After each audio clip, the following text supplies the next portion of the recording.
beautiful baby for me? Sure thing, Elsie. Let's go.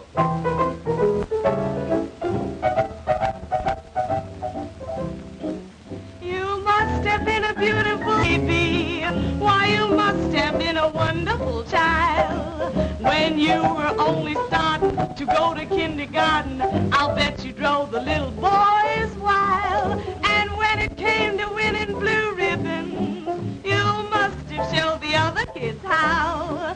Why, I can see the judge's eyes as he handed you the prize.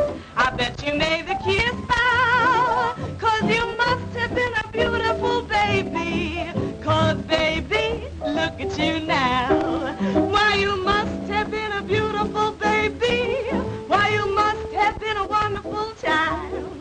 'Cause when you were only starting to go to kindergarten, I bet you drove the little boys wild. And when it came to winning blue ribbons, why, I bet you showed. Why, I can see the judge's eyes as he handed you the prize. Bet you made the cutest bow, 'cause you must have been a beautiful baby. 'Cause baby, look at you now.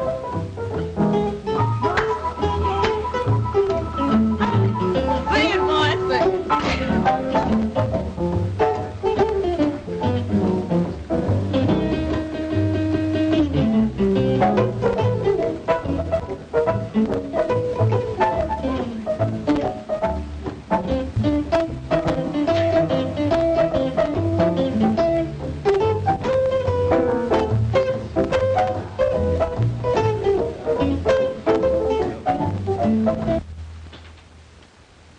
Come in.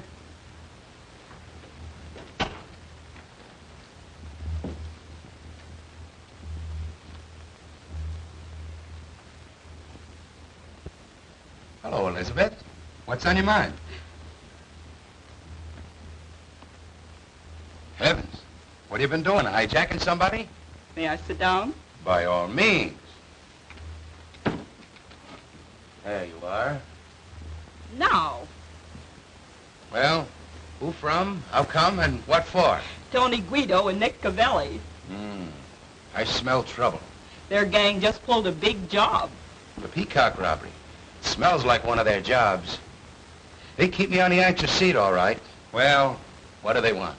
A little party in the private apartment upstairs after the joint closes tonight, That's easy. It's for rent for such purposes. with a half dozen of our girls to entertain them, including Elsie. That's what I was expecting. And what I feared. There goes the big dough. With 300 more on the line on delivery of Elsie. $500 gone with the wind.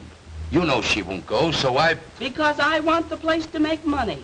Why do you let her kid you? Well, you want us to kid ourselves? Nonsense. You're paying a handsome manager to look after such things, aren't you? It's 200 without her, 500 with her. $300 ought to be enough to get you to make that manager do his duty. 500 is almost enough to make me use a gun. But I don't think they could persuade that girl to go up to that apartment if they offered her 10 times that much. It's amazing to me how you let that pair play you. If you had the right kind of manager, you'd soon see how quickly Elsie'd be persuaded to sit in on these parties. Darn it, why rub it in? The girl is 100% for the joint for what she's been hired for. No, I just can't tell any girl to do what I know isn't just right or get out. I'm a gangster, but I still haven't sunk that low.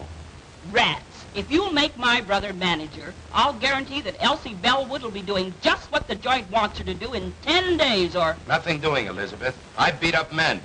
I'll never go in for getting rough with a woman.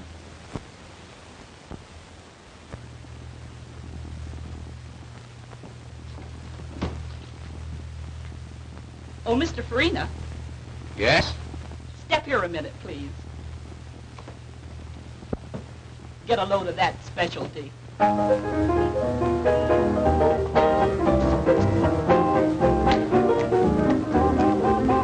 Some of these days, babe, you're gonna miss me, honey. Some of these days, babe, you're gonna feel so lonely. You're gonna miss my hugging. You're gonna miss my kissing. You're gonna miss me, baby. When I'm gone away, you're gonna feel so lonely, baby.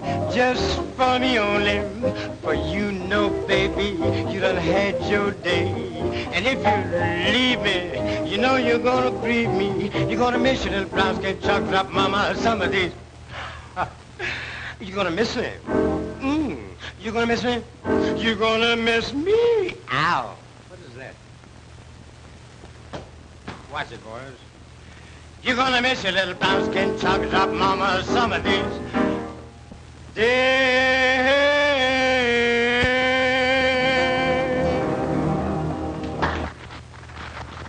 A manager should be able to entertain in case you come up short of an act some night. You saw that. Think it over, Mr. Farina.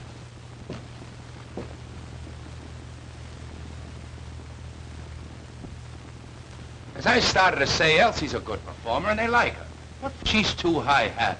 What do you mean, too high-hat? Well, I mean that she should sit in on some of these parties many of our customers are always asking her to. You understand, eh, Hadnot? And, but is that just right? You know that not Elwood, she's a good performer. Pleases everybody with her singing and dancing. So don't you think that's quite enough? Of course, but the other girls go in for it, so why not her? That's her business. I hired her to do just what she's doing. If she wants, I couldn't stop her. But if she doesn't... I understand all that. But if we could promise some of them a date with Elsie, say, many would be willing to spend more dough. As I said, that's up to Elsie. But you mustn't expect me to try to persuade her. And I hope, too, that the Poodle Dog Cafe hasn't sunk so low until a decent girl can't work here. Ah, don't be so arbitrary, Hadnot. Many of the people who come here call themselves slumming. And if they want to date up a few of the girls for a little party afterwards, it means more dough for the joint. You understand? Of course I do, Farina. And they do it right along. But you were speaking about Miss Bellwood. And I merely said that if she doesn't want to go out on any, I'm not going to argue and abuse her about it. Good evening, Mr. Grotty. What's the matter? Oh, nothing much. I was just trying to show Hadnot that if Elsie would consent to sit in on some of these parties, it would help the business. Of course it would. What did Hadnot say about it? He said it was up to her. Well, he should make her. Who is she if she can't help us make more money? The other girls are always willing. That's what I try to show him. But all I could get is, it's up to her. I'll talk to Hadnot myself. Oh, Mr. Hadnot. Yes, Will you please step in here a moment? of course.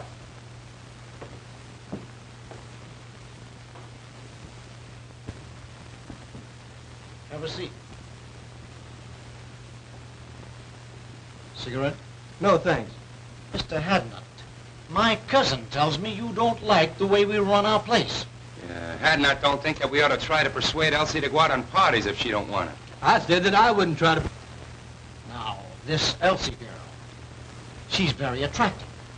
Some of our customers will sit in a little party now and then.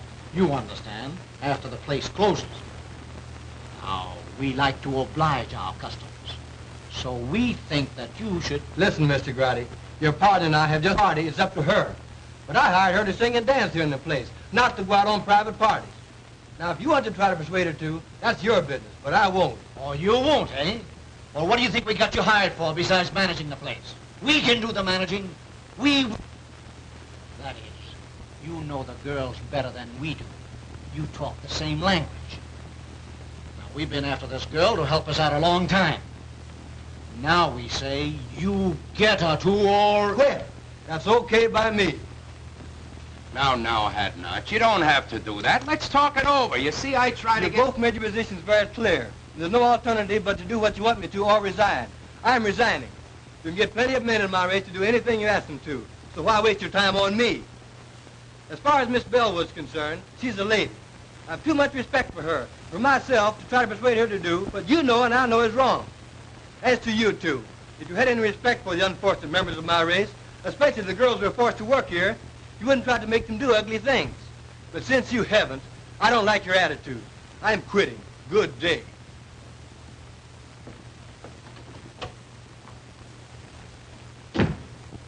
I was coming in to see Mr. Farina, and I couldn't help overhearing what was going on inside. What does he mean?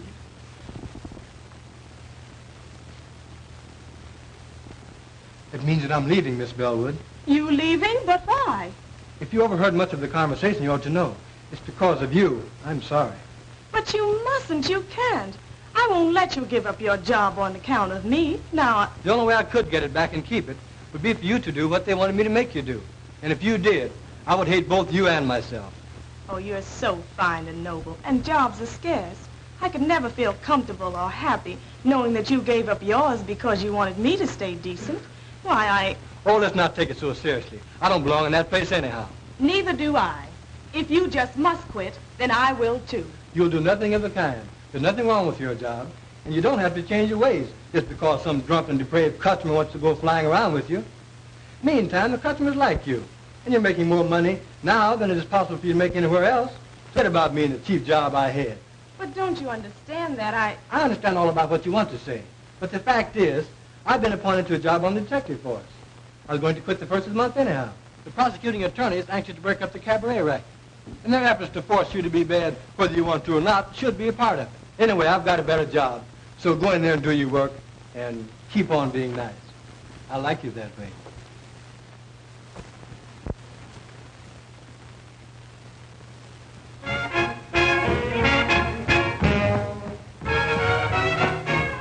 There's certain something in this world that I like best.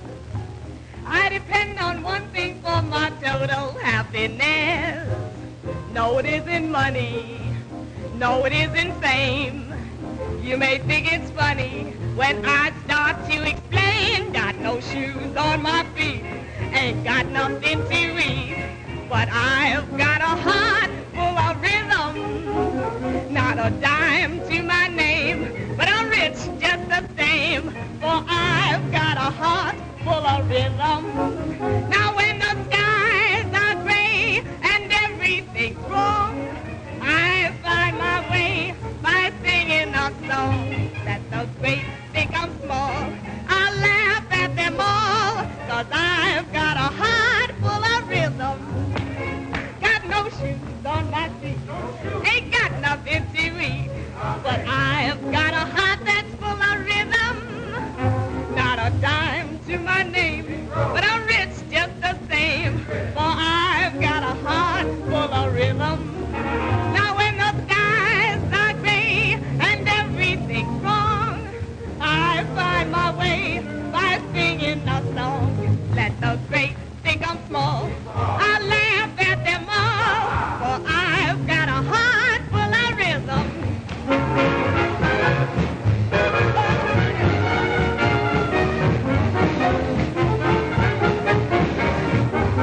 Now let the great think I'm small, I laugh at them all,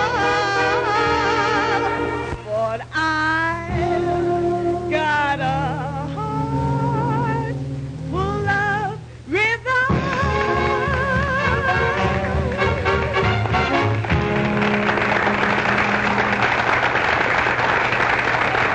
Be very happy when I think of you being without your job on account of me.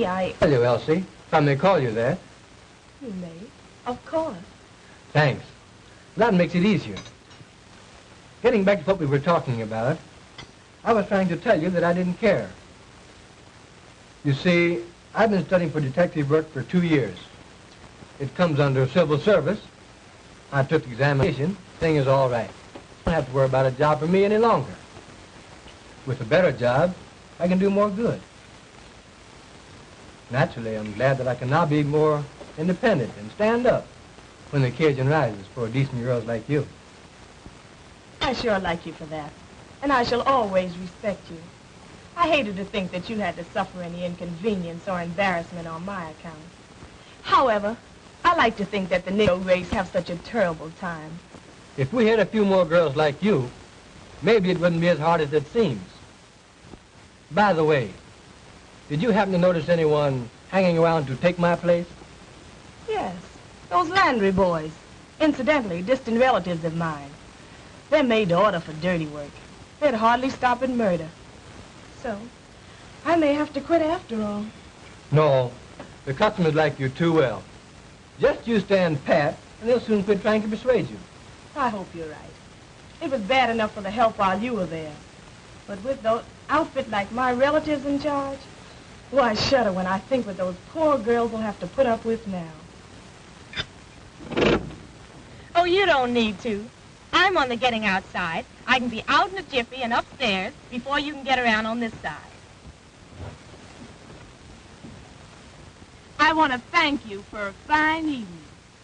But if I find out that you're lying about that detective job, I'm going to make you let me do something that I never thought I'd ever do.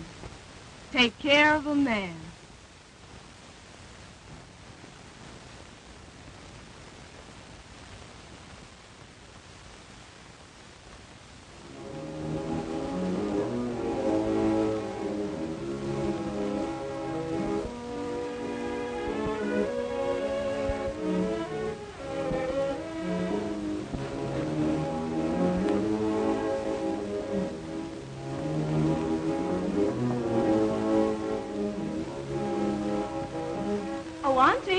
Oh, Auntie, are you asleep?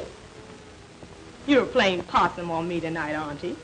But why all the light? It'll hurt your eyes.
My man, I saw you give up your job tonight to defend a girl's honor.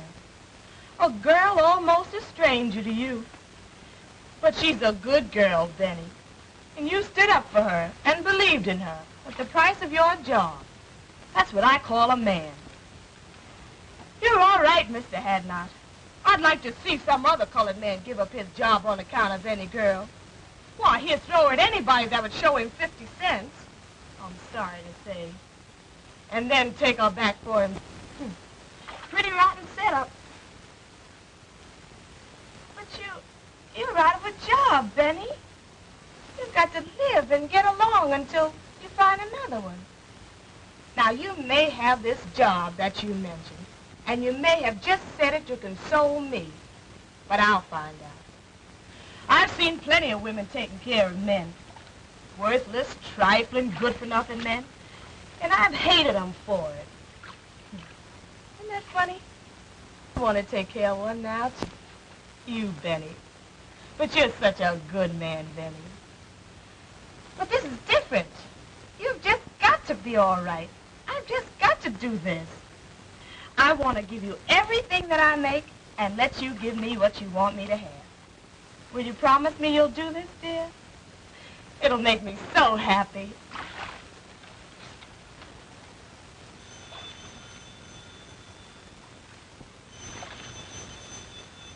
The phone. That's strange.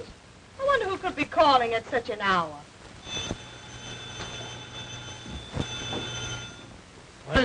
What do you say we start the session with a little drink, yes?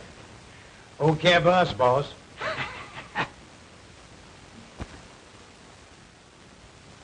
What can you want want to talk to my aunt about at this hour.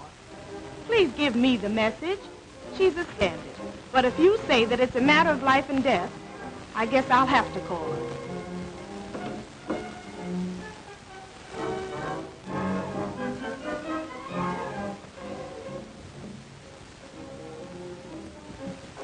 Oh, Auntie. Auntie, someone wants you over the phone. Do you hear me? Poor Auntie. You're tired. I just won't do it. Whoever it is has got to give me the message or wait until you wake up.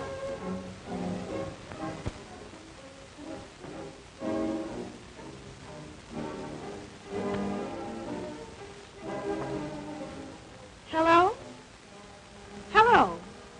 Hello? Hello? Hello?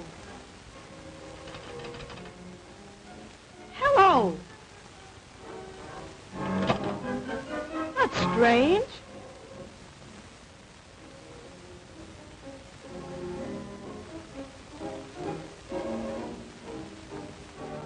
Oh, Auntie. Auntie, wake up. Please wake up.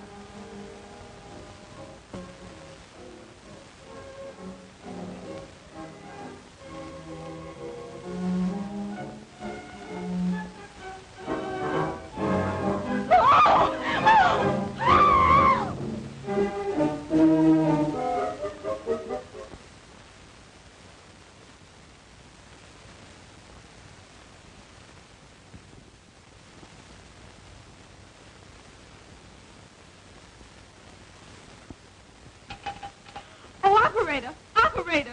Get me to the police station, please! Quick! You say you arrived home about 3 a.m. and thought upon seeing your Aunt laying as we discovered her that she was asleep? I thought she was asleep. When did you discover that she was dead, had been murdered? As I was finishing my bath, the phone rang. Yes? I left the bath and went to answer it. You answered the phone. I answered the phone. And? The person calling wanted to speak to my aunt. They insisted upon speaking to her. I asked them to give me the message. So, finally, when they insisted that it was a matter of life and death, I told them to hold the phone and I would go and call her. Then? Then I went in my aunt's room and called her. But she didn't awaken. She didn't awaken. Did you shake her? We usually do so when someone is hard to awaken. No, I didn't shake her. She was sleeping so peacefully that I decided that I would go back to the phone and insist upon them giving me the message. So you went back to the telephone and... I went back to the telephone, and I didn't get any response. The person calling had hung up. Had hung up? I tried and tried, but I couldn't get any answer. You're quite sure that no one answered? Positive. That aroused my curiosity. I began to feel suspicious. So, finally, I went back to my aunt's room and called her and shook her. And it was then that I discovered that she had been shot. That she was dead.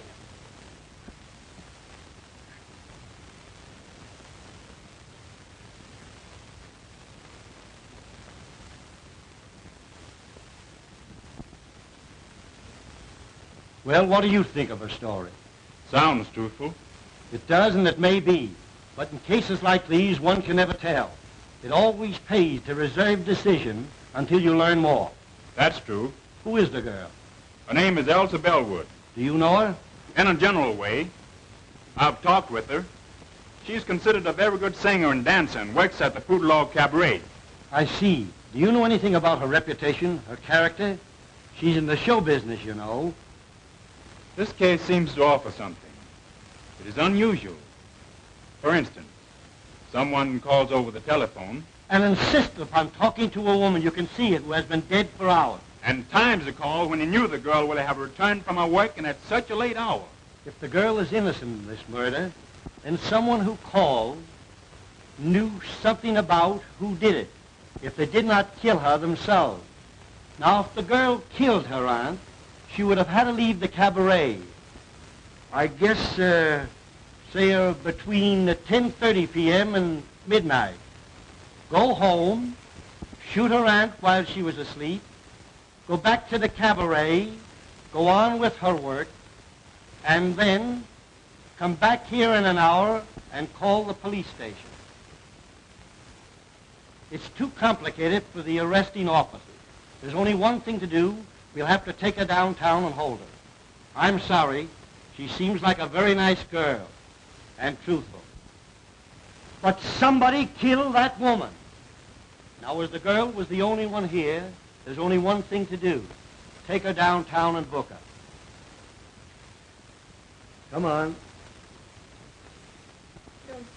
Does this mean that I'm under arrest? I'm awful sorry, but you are. Oh. And it means that you're going to lock me up? Put me in jail? Yes, I'm awful sorry. I'm not blaming you. There's been a murder, and the law has got to find out who did it. Well, there's no one else to hold it this time but me. So... If you have an idea who did it... No, not the least. Not the least. Why, I can't imagine anyone wanting to kill my aunt. Poor auntie.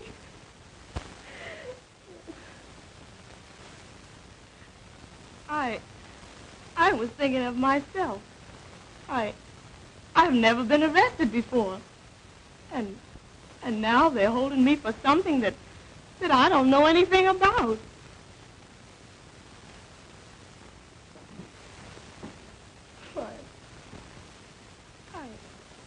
I'm under arrest, and they're going to put me in jail. Well, once if you're sure... I'm not sure of anything. I merely feel that the girl is innocent. We should go easy on her until we get some more evidence. Well, I'll speak to the matron. But you understand, she cannot leave. But at least the room isn't a cell. Thank you. I've talked to the matron has a room here with a bed in it, so we're going to let you have it so you can get some sleep. Then when you're brought before the DA this afternoon, you'll be more rested and composed and think more clearly. You must be awful tired after such a night and all of this. Thanks, you're very kind. I am tired, very tired. I feel, I guess I just don't feel anything anymore. I'll call the matron now. Do you know a lawyer? Have you some friends? I have no lawyer. I know a lot of people, but I'm afraid they won't understand this. I just don't know what to tell them. Do you have a boyfriend? No, A pretty girl like you? You must have somebody you like or who likes. Oh, I didn't say that I didn't know anybody. I know a man, but I don't... He would come closer to under than anybody else. If you have a pencil, I'll give you his name and address.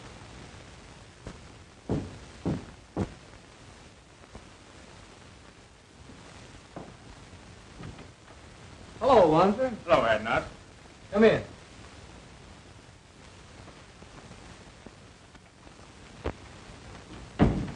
Have a seat. If Miss Bellwood didn't want to go on these private parties, and you know what that means, I wouldn't make her go. Say, if I had my way, I'd clean up every cabaret like the Poodlock in this town. I stay so annoyed when I have to look upon other girls forced to put up with all they have to that it just makes my blood boil. Well, that was the trouble, and why I lost my job. Miss Bellwood is a good girl. She's a good performer, and the people like her.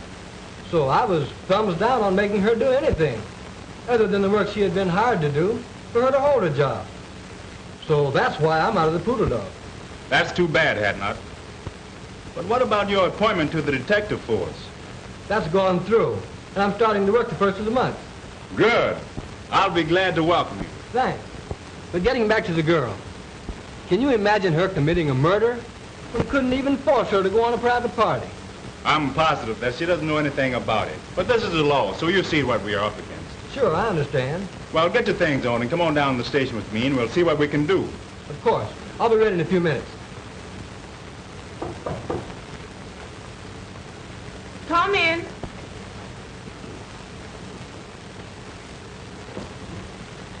Oh, Elsie. Benny, Can you imagine such a terrible happening? And to you. Mr. Wanzer brought me the news. I'm so sorry for you. Oh, yes. Mr. Wanzer has been very kind. Let me thank you again, Mr. Wanzer. I'm glad to have been of little help. I imagine you and the young lady would prefer to discuss this between yourselves. So you will please excuse me. Thanks. Now let's have a seat and you can tell me all about it.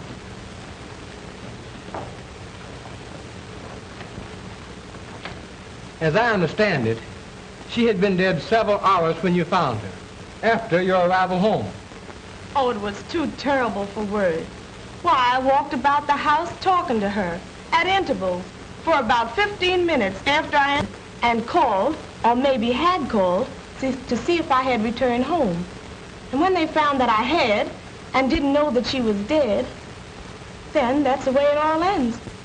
I can't even imagine beyond that. She was shot between 11 and 12 o'clock last night. Now, what time were you called? Between 3 and 4 a.m.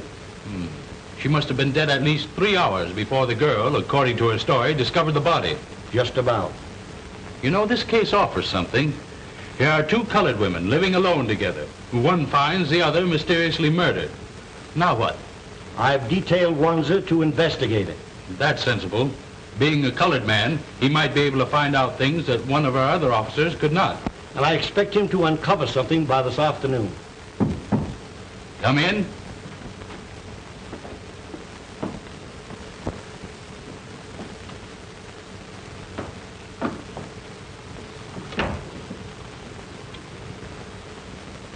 Now tell Mr. Eckert, the district attorney, how you're related to Miss Bellwood and what you know about her arm.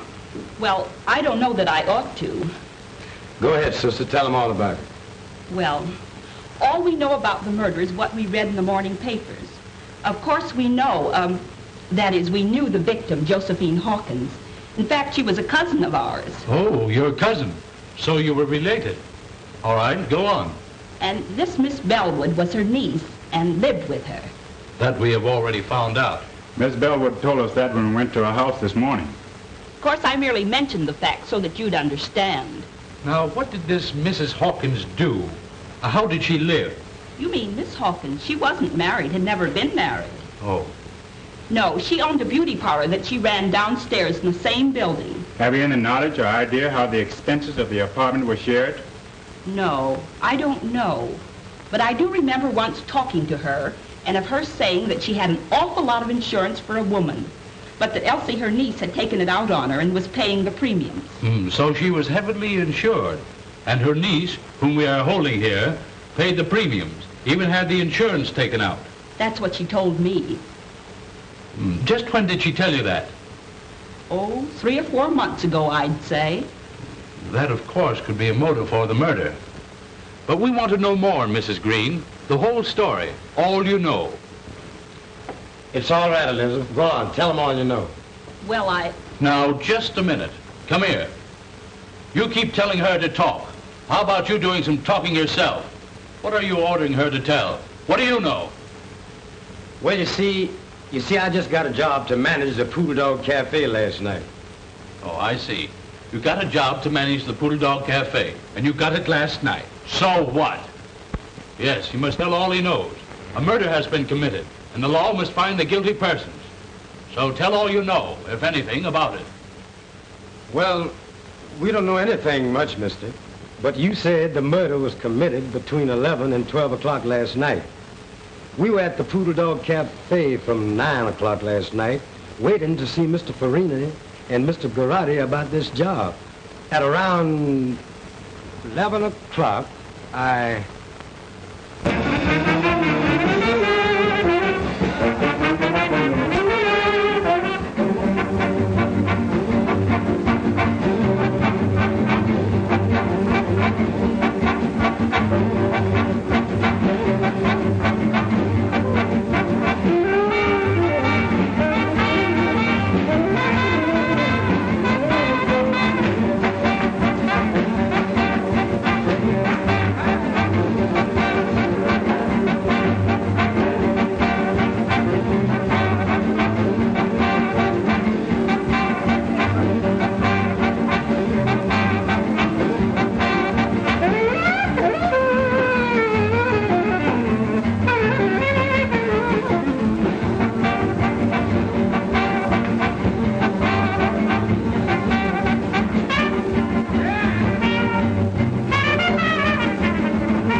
Gee whiz, I wonder when are those guys going to get around to me.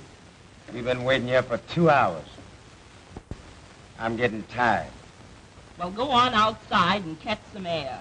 But we're going to keep on waiting until they send for you if it takes all night. All right, I'm going outside. I'll go along with you.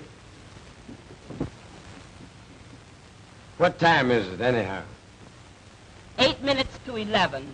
Now, how long are you going to stay out there in case they send for you? Oh, I don't know. 5 or 10 minutes. All right. I'll expect you back in 10 minutes. Be sure you're back in 10 minutes, however. And I hope you get back before they send for you. So do I.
Glad to get out of that stuffy place.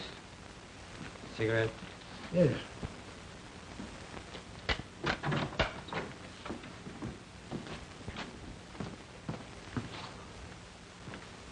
Oh, taxi! Drive me to 1415 Yandy Street, please. Quick!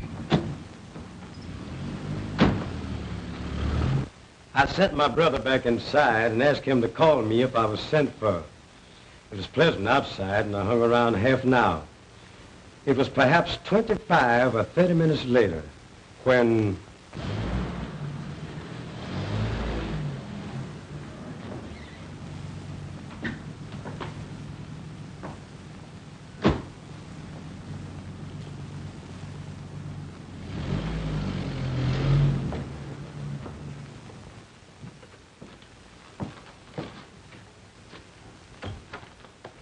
It's ready to see you now. Okay. When I entered Mr. Garrod and Farina's office, I happened to look up at the clock and remember that it was 11:35. Yes, sir. Bring Miss Bellwood to my office at once. Yes, sir. I thank you people for the information you have given me. I'll take your address, and if and when we need you, we'll send for you. You may go now. I sure hope you don't send for me. Oh, what an awful story. Why, I didn't leave the cabaret from the time I went to work until Mr. Hadnot picked me up and drove me home shortly after 2 o'clock that morning. Why has the man chose to lie like that? Perhaps he's trying to shield the real murder. Would he have any motive for killing her himself? Oh, I don't know. The whole thing has become so confused until I can't think clearly anymore. But I can't see where he would have had any motive. And why are they trying to put it on me? These cousins of your aunt seem to have hated her, or you both. Can you prove that you didn't leave the place at the time he said you did? I'll try to. Now, let me think. I remember. After the first show, or I should say between shows, we always do 2 shows, I went to my dressing room and had a nap. I always do. If someone saw you go to your dressing room and could swear you stayed there until the second show, that would counter this evidence, which Landry will no doubt repeat when he's placed on the stand at the trial. That's it, Miss Bellwood. You took the words out of my mouth. I see. No, because I always lock myself in, and I don't recall seeing anybody when I went in or when I came out. That will make his statement about seeing you leave the place hard to disprove. But we've got to produce evidence to prove that he's lying.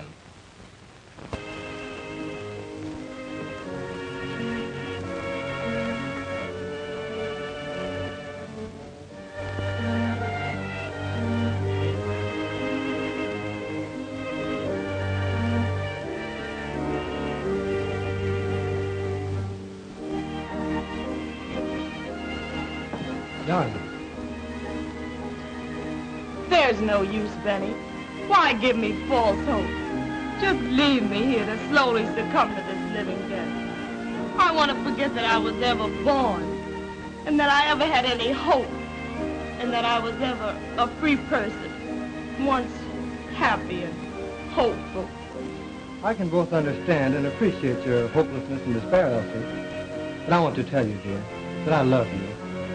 Have loved you long before you even knew it.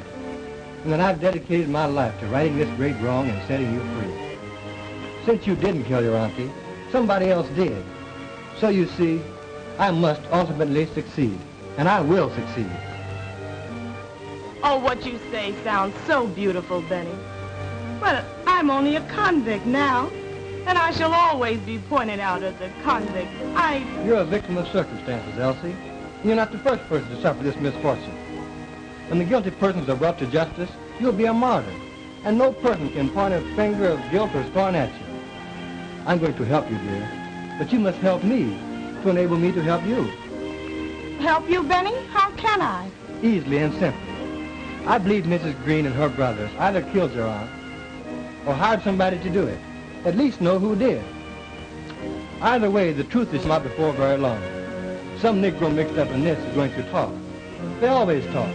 And they can never keep a secret, especially one so important as a murder. Maybe. But why haven't they talked? They know... Don't you catch my point, dear? You had to be convicted first. They've kept so busy telling lies to put you here that they couldn't start talking up to now. But with you convicted and here in prison, they'll soon relax.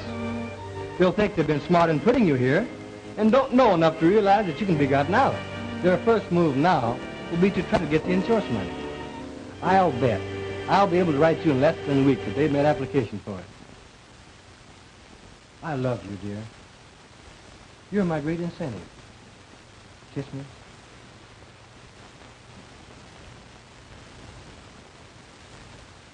Well, how are you, Mr. Wanson? Would you have a chair? Sit down here. You told me once that Mrs. Green's husband had been in love with your aunt many years before, back in the South. And he loved her dearly. And he was still in love with her when she was killed and would come to see her often. But he's disappeared. I haven't seen or heard of him since the night she was murdered. That's strange. I'm sorry you didn't tell me that before. I didn't think it was that important. Maybe he just went away and we'll come back sometime. He may and he may not. Meantime, this might prove a connection. It might turn out to be the link that's missing. Maybe you'll find out something when you go to the city from, Reverend Bryson. He knew us all before we came from the South. Maybe you'll find out something from him about Mrs. Green's husband. Although it has been a long time since we came north. This looks like a lead. I'm going to follow it. I have a feeling we'll get somewhere.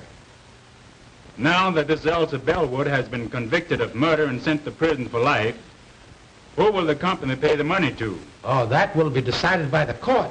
In the meantime, this Green family, Elizabeth, John, and Clyde, have applied to it of next of kin. Oh, they have? So soon?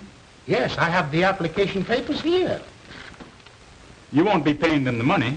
Not until authorized by the court, and that will take considerable time. I'm glad to hear you say that. Did they give you the impression when they filed the application that they understood it would be some time before the matter would be settled? Oh, since you come to speak of it, I think that'll be settled very shortly. Thank you. That is all I wanted to know. By that, you can see that they're counting on the money much sooner than it is even possible for the claims to be paid. This case isn't going to be long before something cracks. When this outfit finds that they can't lay hands on the money as quick as they had planned, some of them are going to get impatient and drop something. And I'll be Johnny on the spot to pick it up and land all three of them in jail right quick. Well, I'm depending on you to keep checked up on them and help me to get somewhere. I have a feeling that there's a story yet to tell. In the meantime, let's get over this Reverend Bryson's and see what we can find out. You said something, brother.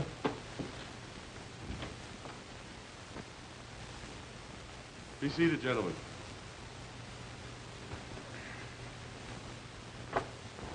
You're nothing but a whiskey head and no good.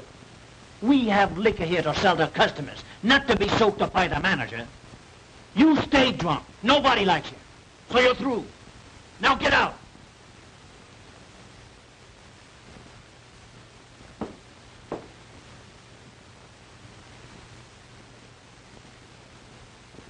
Yes, I know everybody that's involved in this unfortunate affair.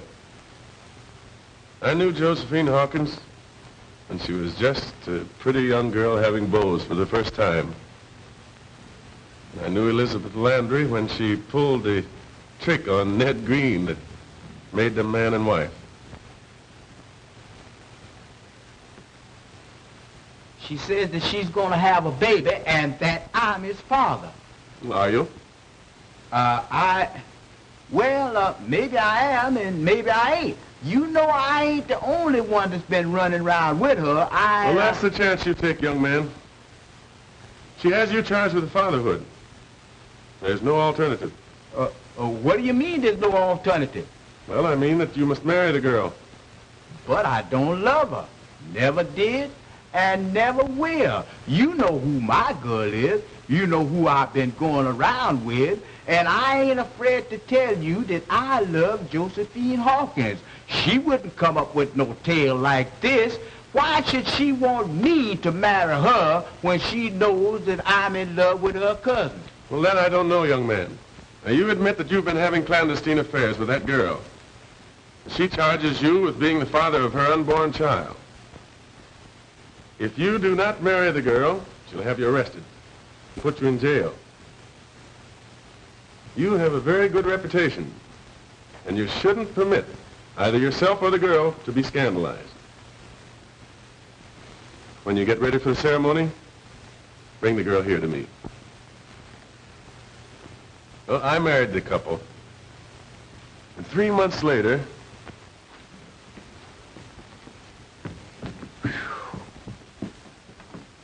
she lied.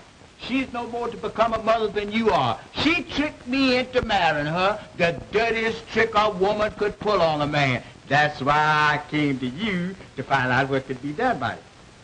well, you might ask for a doctor's examination, and if the examination proves what you say, I think the court would grant you an annulment. I don't want to wait that long. I can't be bothered with no nerves. I'm leaving town. I'm afraid if I stayed here, I'd kill her. I ain't got time to be bothered. I am leaving town tonight. Goodbye. Heartbroken, Josephine Hawkins had left town, gone north. And Elizabeth, after Green had left her, she left shortly afterward also for the north. And feeling that Green had followed Josephine, which perhaps he had, Elizabeth took her brothers, whose reputation was rather unsavory, north with her. 10 years later, I was transferred to my present charge. And when I came here, I learned that under the threat of death, Elizabeth's brothers had virtually forced Green to live with her. And in the meantime, Green's love for Josephine had never died. And he insisted upon seeing her whenever he had a chance. I think you have given us the key, Doctor, to the missing link in this tragedy. And we'll start from here and run this thing down. You can bet.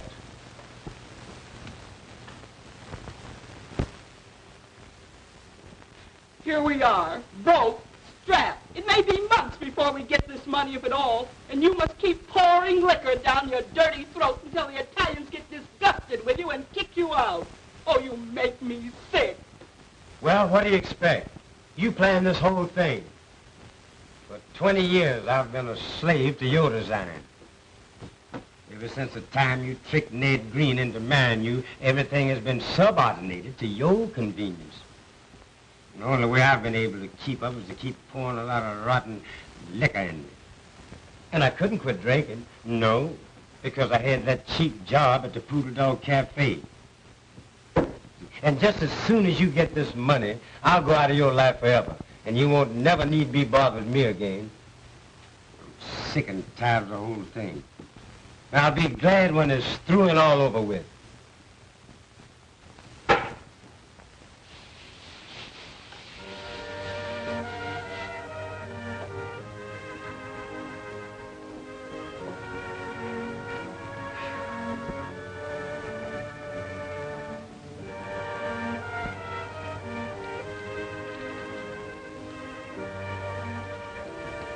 Dearest Elsie, we're getting somewhere. Very soon the case will be cracked wide open and you'll be free. In the meantime, now and always, dear one, that I love you. Love you. Benjamin.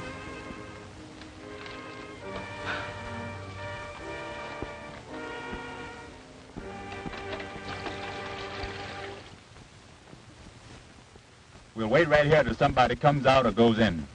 I have a feeling we won't have to wait long. Hey, son, come here. Yes, sir? Live around here? Right across the street in that house with the yellow shades. How about the house next door? Mrs. Green lives there. Mrs. Green? Yes, sir, and her two brothers, John and Clyde. Nobody else? Well, her husband used to stay there, but he don't no more. He doesn't anymore. Why? I don't know. He just don't. He ain't been there in a long time. I think he went away somewhere. Anyway, he ain't there no more. But Mrs. Green's brothers, do they still live there? Oh, yes, sir. One of them's there now. He always is. The other one will be coming along soon. They eat about this time. And the other one will be coming along soon for his dinner. Which one's there now? John. He sleeps up until about this time. Then he gets up and eats. And then he goes down to the Maple Leaf Social Club. Maple Leaf Social Club, eh? Well, what time does he get back? He's never back before I go to bed, so I guess he gets back kind of late. Now, this brother John that you mentioned, does he work? They say he does. My papa says they gamble down there. And he does something. Thank you, son. Oh, there's something for you. Oh, thank you, sir. Now, what time do you go to bed? About 9 o'clock, sir. About 9 o'clock. I see. How would you like to meet us, say, right here at 8 o'clock? We want you to carry a note. We'll give you another quarter. Oh, I'll be glad to, sir. Right here at 8 o'clock. Right here at 8 o'clock. But remember, don't tell anybody. We won't be able to meet you and give you that other quarter. Oh, I know how to keep my mouth shut. I'm studying to be a G-man. I won't tell nobody. Be sure that you don't. You can go now and meet us back here at 8 o'clock. At 8 o'clock, don't tell nobody. I'll get you, mister. Goodbye. What's the idea, anyhow? I want to have a little talk with Brother John. A little private talk, and I need the boy to help me to arrange it. Let's go down to Morrison now for a glass of beer, and I'll tell you the rest when we get there. Now, that's the way we'll work it. Sir, that's a clever plan to have thought up all by yourself. Why didn't you think of it before? And why didn't Napoleon think of airplanes and howitzers? He could have really conquered Europe then. You go load the men into 2 cars and stop in the next block. They don't need to know what we're doing until we're doing it. I got you, Steve. Now, when I drive up, be sure and have your hand on your gun and be ready to get in the car and cover it. Understand? I got you twice. Okay, now going.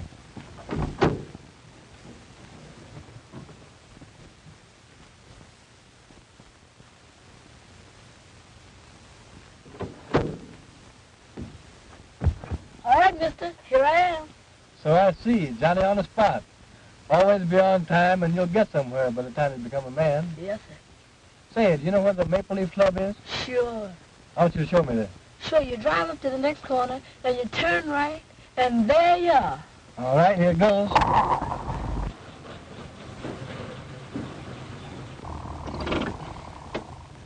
That's the club there, mister. Yeah? Well, go in there and see this man, John, and tell him that his brother wants to see him down there right away. You understand? Yes, sir. When you bring him here, I'll give you the other quarter. Now, when he's sitting here by me, you come around on this side of the car, and I'll slip it to you easy like. Yes, sir. Now, if you do just as I say and keep your mouth shut, it may be 2 quarters or half a dollar that I'll be giving you. Yes, sir. You can go now.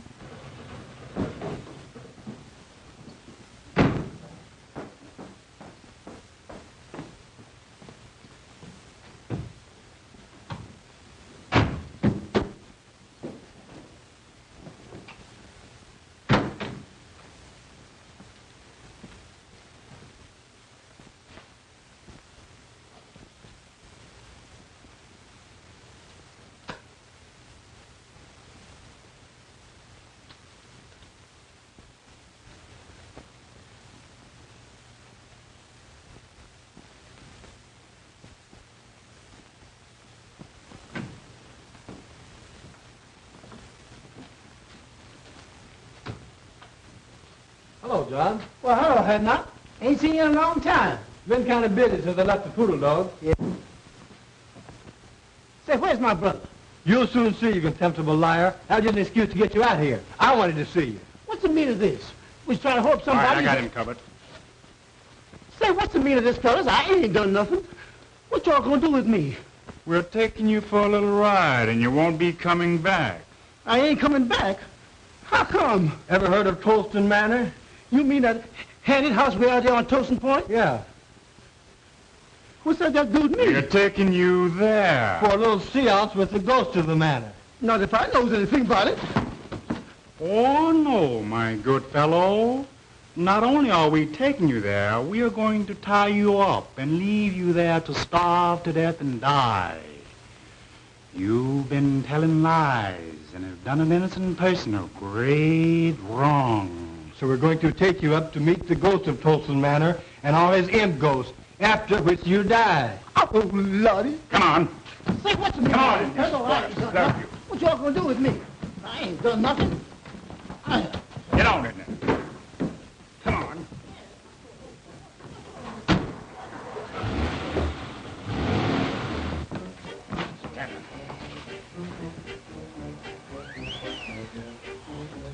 All right, Walter. Make a light, please.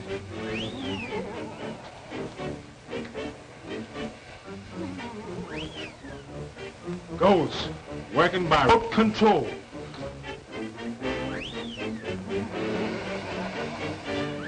I hear that the only living things that visit here are huge buzzards with pink necks and white gills who fly down through the chimney and pick the bones of liars like John here, whose lips have caused great suffering. They tie them to that post over there. And when the buzzards fly down and devour our bodies, old Tolston turned their soul into imp ghosts. And every night at 12... Great goodness, it's midnight now. When that hand reaches 12, the ghost I've heard appear. At the stroke of 12, now watch.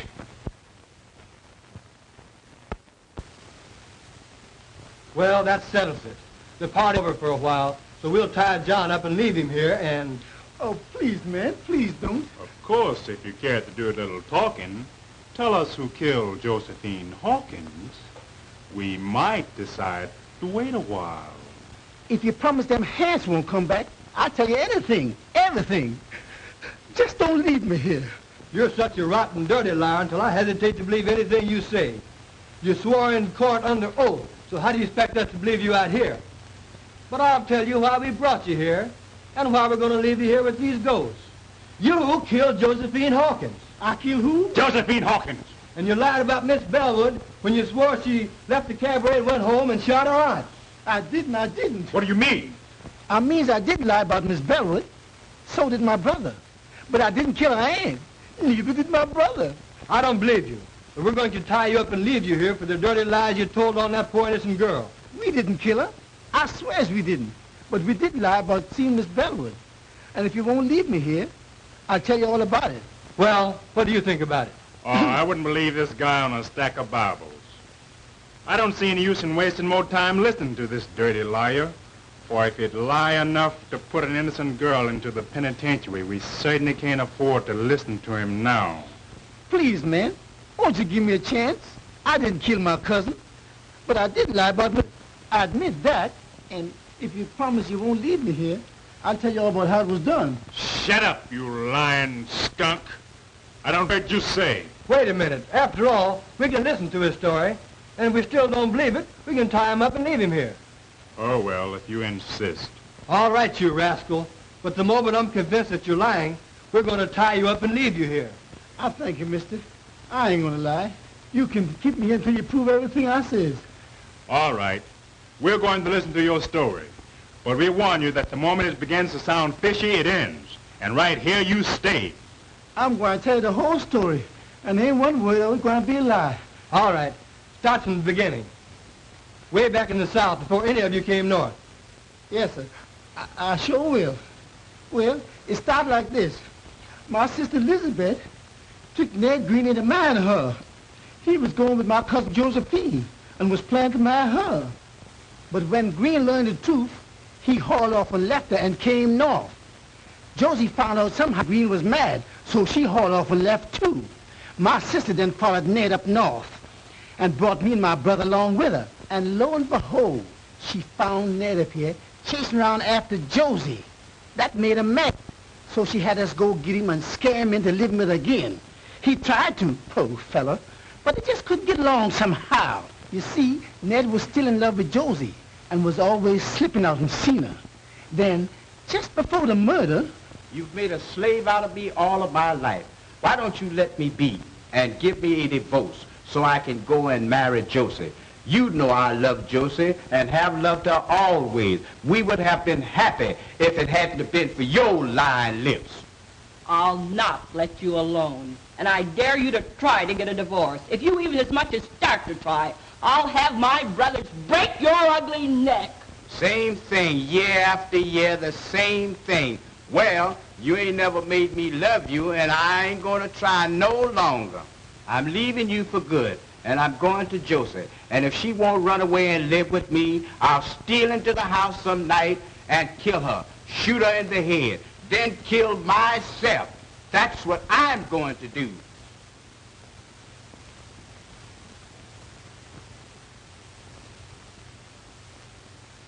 No dumb Negro like you ever had nerve enough to shoot anybody. And as for killing yourself, you make me laugh. But my sister was mistaken that time. For the very next night, that was the night of the murder, when we returned home from the cabaret where we testified we saw Elsie leave, then come back.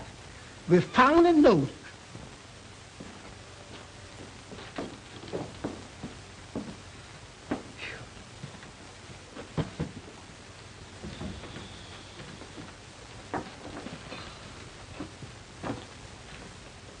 Say, sis, where's the bottle? What about a little drink? Oh, go chase yourself. You've had enough liquor tonight.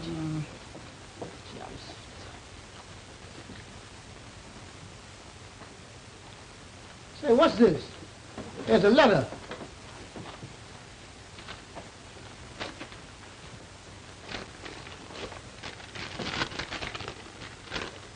To my wife, I have done it.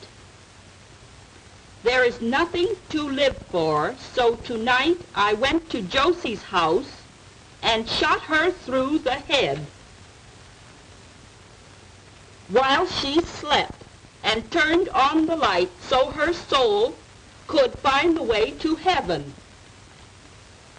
With Josie dead, when you find this note, I will be dead too.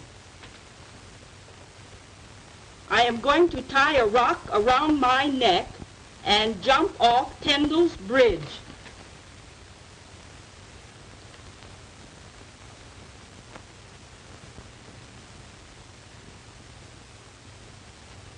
If you care to bury me, you will find my body at the bottom of the river under the bridge. Unhappily, Ned. My sister then sat down and planned the rest. We knew exactly what time Elsie would come home.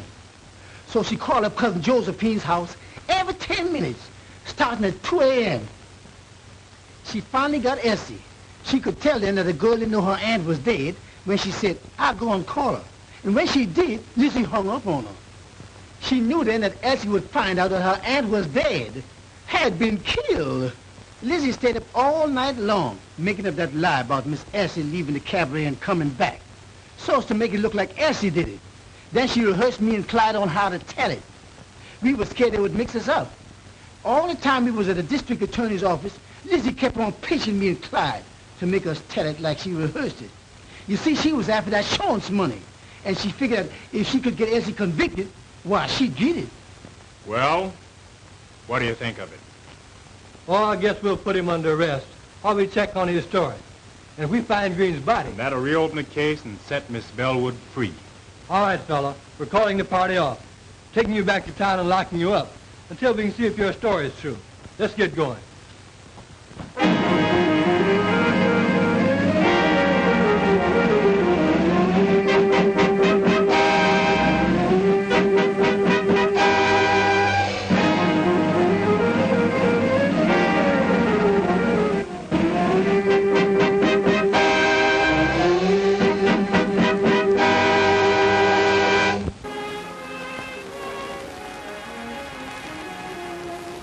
They're yours, dear.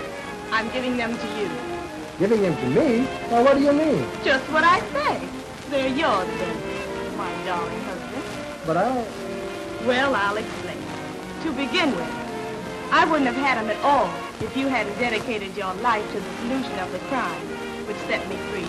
And next, for some strange reason, when I thought that you had lost your job on my account, I developed a maid to give you my money, to take care of you if need be, until you got another job.